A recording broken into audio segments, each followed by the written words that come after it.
Welcome back to our channel. నేను మీ మాదిరి.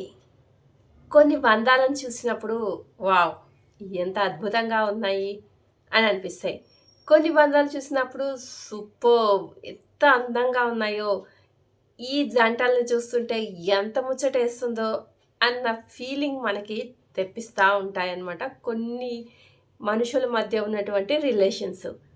మరి ఆ బంధాలేంటి? అసలు ఎలాంటి బంధాలని ఇలా అంటారు అని అనుకుంటున్నారా? ఏం లేదండి. కొంతమంది అసలు గొడవే పడరు. వాళ్ళని చూస్తుంటే అరే! ప్రతి మనిషికి గొడవలొస్తాయి. మనిషన్నా గొడవొస్తది. వీళ్ళిద్దరేంటి అసలు ఎలాంటి విషయంలోనూ గొడవ పడట్లేదు. ఎంత అండర్‌స్టాండింగ్‌గా ఉన్నారు. ఇంత అండర్‌స్టాండింగ్ ఒక రిలేషన్‌లో సాధ్యమవుతుందా?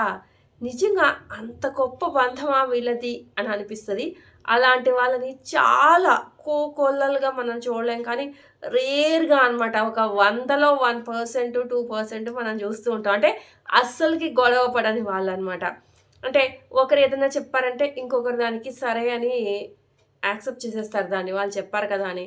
వీళ్ళు ఏదైనా చెప్పారంటే వాళ్ళు ఇంకొక రెండో మాట లేకుండా యాక్సెప్ట్ చేసేస్తారు.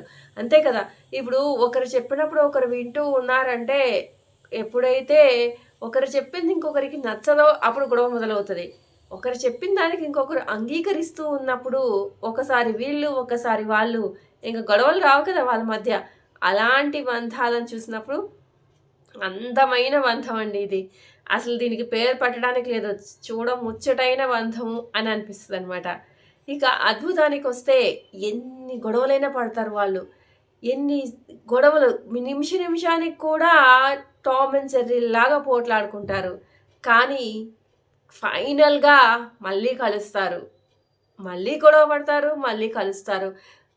కంటిన్యూగా ఈ గొడవ పడడము, మళ్ళీ కలవడం అనే ప్రాసెస్ రన్ అవుతూ ఉంటది. కానీ చచ్చినా వాళ్ళు విడిపోరండి. అంటే ఎన్ని గొడవలు పడినా కానీ, ఏం జరిగినా కానీ ఫైనల్‌గా మళ్ళా మేమిద్దరం ఒకటే అన్నట్టుగా ఉంటారు. కానీ విడిపోవాలన్న ఆలోచన కానీ, విడిపోతాం అనే ఒక ఊహ గానీ వాళ్ళ లైఫ్‌లో ఉండదనమాట. అలాంటి బంధాలు అద్భుతం అంటే అద్భుతం అనమాట. ఎందుకంటే గొడవలు పడకుండా ఉండడము అనేది మాక్సిమం ఎలాంటి రిలేషన్‌లోను జరగదు. అసలు వాళ్ళున్నారంటే ఇక వాళ్ళ కాళ్ళకి దండం పెట్టేయొచ్చు.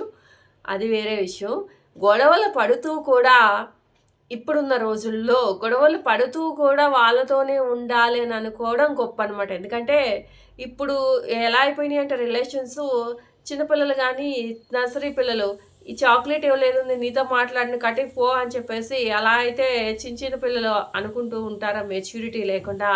అలాగే ఇప్పుడున్నటువంటి జంటలు చిన్న విషయానికి కూడా అడ్జస్ట్‌మెంట్ అనే పదానికే అర్థం తెలియకుండా విడిపోతూ ఉన్నారనమాట. కాబట్టి అందువల్ల ఇది చాలా అద్భుతము అని చెప్తున్నాను. గొడవలు పడినా కూడా కలిసి ఉండడం అనేది. ఎందుకు అంటే ఆ గొడవలు పడటంలోనే వాళ్ళ ప్రేమ ఉందనమాట. ఆ గొడవలు పడి మళ్ళీ తిరిగి కలవడంలోనే ఆ ప్రేమ ఉందనమాట. కానీ కొంతమందికి అర్థం కావట్లేదు. గొడవలు పడినా కూడా అందులో చాలా మంచి విషయాలు కూడా ఉంటాయి. ఏంటి అంటే గొడవలు పడినప్పుడు ఎలాగ ఫర్గివ్ చేయాలో, ఎలాగా దాన్ని మళ్ళా గొడవలు పడినా కానీ దాన్ని మర్చిపోయి మనం ప్రేమించిన వాళ్ళతో ఎలా ఉండాలో నేర్పిస్తది. మనకి సహనాన్ని నేర్పిస్తది. కోపాన్ని ఎంత కోపంగా ఉన్నా మళ్ళా కంట్రోల్ ఎలా ఉండాలి అనేది ఆ గొడవల వల్ల తెలుస్తది. గొడవల వల్ల ఒకరినొకరు అర్థం చేసుకోవడం అనేది చాలా ఎక్కువగా ఉంటది. గొడవలు పడిన తర్వాత ఉండేటటువంటి మళ్ళా కలిసినప్పుడు ఉండేటటువంటి ప్రేమ చాలా అమోఘంగా ఉంటది. చాలా డిఫరెంట్‌గా ఉంటదనమాట నార్మల్ వేలో కన్నా కూడా.